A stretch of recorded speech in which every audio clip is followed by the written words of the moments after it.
Assalamualaikum teman-teman semua. Di konten kali ini kami akan membahas tentang pernikahan berdasarkan hukum Islam. Berikut ini adalah penjelasannya. Berikutnya kita akan membahas tentang haramnya sebuah pernikahan. Penyebab haramnya sebuah pernikahan disebabkan oleh 4 hal. Yang pertama yaitu perempuan yang diharamkan menikah oleh laki-laki disebabkan karena keturunannya atau haram selamanya. Perempuan yang dimaksud di sini adalah ibu, nenek dari ibu maupun bapak, anak perempuan dan keturunannya, saudara perempuan segaris atau satu bapak atau satu ibu, dan anak perempuan kepada saudara lelaki maupun perempuan. Yang kedua yaitu perempuan yang diharamkan menikah oleh laki-laki disebabkan oleh sesusuan. Perempuan yang dimaksud di sini adalah ibu susuan, nenek dari saudara ibu susuan, saudara perempuan susuan, anak perempuan kepada saudara susuan laki-laki atau perempuan, dan sepupu dari ibu susuan atau bapak susuan. Yang ketiga yaitu perempuan muhrim bagi laki-laki karena persemandaan atau hubungan perkawinan. Perempuan yang dimaksud di sini adalah ibu mertua, ibu tiri, nenek tiri, menantu perempuan, anak tiri perempuan dan keturunannya, adik ipar perempuan dan keturunannya, dan sepupu dari saudara istri. Yang keempat yaitu anak saudara perempuan dari istri dan keturunannya. Itulah penyebab haramnya sebuah pernikahan. Tipe wanita idaman yang layak untuk dinikahi menurut Islam. Yang pertama, taat beragama. Di dalam hadis riwayat Bukhari dan Muslim tertulis, perempuan itu dikawini atas 4 perkara, yaitu karena hartanya, karena keturunannya, karena kecantikannya, atau karena agamanya. Akan tetapi, pilihlah berdasarkan agamanya agar dirimu selamat. Yang kedua, berasal dari keluarga yang baik. Memang tidak bisa dijadikan sebagai suatu kepastian untuk menyimpulkan bahwa setiap perempuan yang tinggal di lingkungan yang buruk otomatis berakhlak tidak baik. Namun, alangkah lebih baiknya untuk memiliki yang berasal dari lingkungan yang baik. Yang ketiga, perawan. Kepada kaum laki-laki, untuk memilih calon istri yang perawan, yaitu perempuan yang belum pernah bersetubuh atau belum pernah menikah. Perempuan-perempuan yang masih perawan belum pernah mengenal kemesraan dengan laki-laki sehingga hatinya masih polos dan bersih. Tapi, bukan berarti seorang laki-laki muslim tidak boleh memperistri perempuan janda, sebab keutamaan wanita solehah ada pada ketaatannya dalam beragama. Yang keempat, penyabar. Setiap laki-laki perlu memperhatikan calon istrinya. Apakah dia penyabar atau pemarah? Tabah menempuh kesulitan atau manja?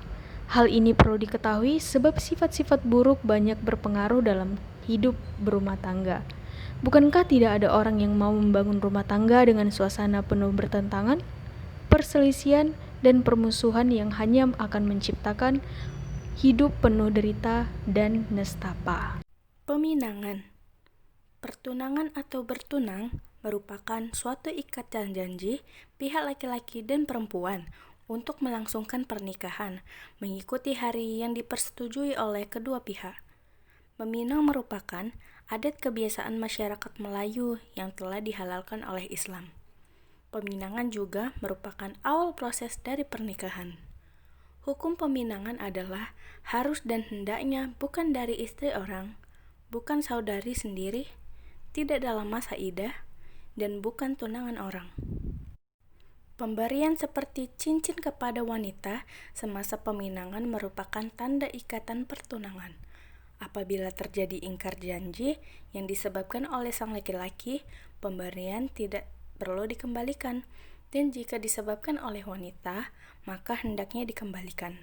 Namun, persetujuan hendaknya dibuat semasa peminangan dilakukan. Melihat calon suami dan calon istri adalah sunnah, karena tidak mau penyesalan terjadi setelah berumah tangga. Anggota yang diperbolehkan untuk dilihat untuk seorang wanita ialah wajah dan kedua telapak tangannya saja. Abu Hurairah radhiyallahu anhu berkata, sabda Rasulullah Shallallahu alaihi wasallam kepada seorang lelaki yang hendak menikah dengan seorang perempuan, apakah kamu telah melihatnya? Jawabnya tidak. Kata lelaki itu kepada Rasulullah, pergilah untuk melihatnya, supaya pernikahan kamu terjamin kekekalannya. Hadis riwayat Tirmizi dan Nasa'i. Ada pula hadis Rasulullah mengenai larangan meminang wanita yang telah bertunangan. Daripada Ibnu Umar, bahwasanya Rasulullah telah bersabda, "Kamu tidak boleh meminang tunangan saudara kamu," sehingga pada akhirnya dia membuat ketetapan untuk memutuskannya. Hadis riwayat Bukhari dan Muslim. Wakil wali atau qadhi adalah orang yang dipertanggungjawabkan oleh institusi masjid atau jabatan atau pusat Islam untuk menerima tuntutan para wali untuk menikahkan atau mengawinkan bakal istri dengan bakal suami.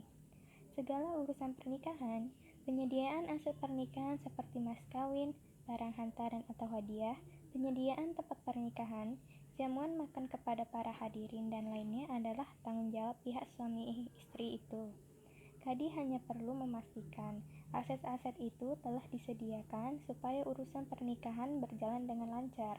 Di samping tanggung jawabnya menikahi suami istri berjalan dengan sempurna, qadhi perlu menyempurnakan dokumen-dokumen berkaitan pernikahan seperti sertifikat pernikahan dan pengesahan suami istri di pihak tertinggi seperti Menteri Agama dan Administratif Negara untuk memastikan status resmi suami istri itu senantiasa sulit dan terpelihara. Qadhi selalunya dilantik dari kalangan orang-orang alim atau yang mempunyai pengetahuan dalam agama Islam dengan luas, seperti ustadz, mualim, mufti, syekhul Islam, dan sebagainya. Qadhi juga mesti merupakan seorang laki-laki Islam yang sudah merdeka dan telah pubertas. Pernikahan dalam Islam. Pernikahan atau nikah artinya adalah terkumpul dan menyatu. Menurut istilah lain juga berarti ijab kabul. Yang kita sebut dalam bahasa sehari-hari atau dalam bahasa Indonesia adalah akad nikah, yang mengharuskan perhubungan antara sepasang manusia yang diucapkan oleh kata-kata yang ditunjukkan untuk melanjutkan kepernikahan, sesuai peraturan diwajibkan oleh Islam. Kata zawaj digunakan dalam Al-Quran artinya adalah pasangan yang menggunakan pula juga dapat diartikan sebagai pernikahan. Allah SWT menjadikan manusia itu saling berpasangan, menghalalkan pernikahan, dan mengharamkan zina. Hikmah pernikahan itu ada banyak. Cara yang halal dan suci untuk menyalurkan nafsu syahwat. Melalui ini, selain lewat perzinaan, pelacuran, dan lain-lain sebagainya yang dibenci Allah dan amat merugikan. Untuk memperoleh ketenangan hidup, kasih sayang, dan ketenteraman. Memelihara kesucian diri, melaksanakan tuntunan syariat, membuat keturunan yang berguna bagi agama, bangsa, dan negara. Sebagai media pendidikan, Islam begitu teliti dalam menyediakan lingkungan yang sehat untuk membesarkan anak-anak. Anak-anak yang dibesarkan tanpa orang tua akan memudahkan untuk sang anak terjerumus dalam kegiatan tidak bermoral. Oleh karena itu, institusi kekeluargaan yang direkomendasikan oleh Islam terlihat tidak terlalu sulit serta sesuai sebagai petunjuk dan pedoman pada anak-anak. Mewujudkan kerjasama dan tanggung jawab dapat menggerakkan silaturahim. Memang tidak bisa dijadikan sebagai satu kepastian untuk menyimpulkan bahwa setiap perempuan yang tinggal di lingkungan yang buruk otomatis berakhlak tidak baik. Namun, alangkah lebih baiknya untuk memiliki perempuan yang berasal dari lingkungan yang baik. Jadi itulah penjelasan dari pernikahan hukum Islam. Semua ada dasar-dasarnya dan aturannya. Jadi tidak asal-asalan melakukannya. Terima kasih atas waktu luang untuk melihat dan mendengarkan penjelasan dari kami. Jangan lupa like, komen,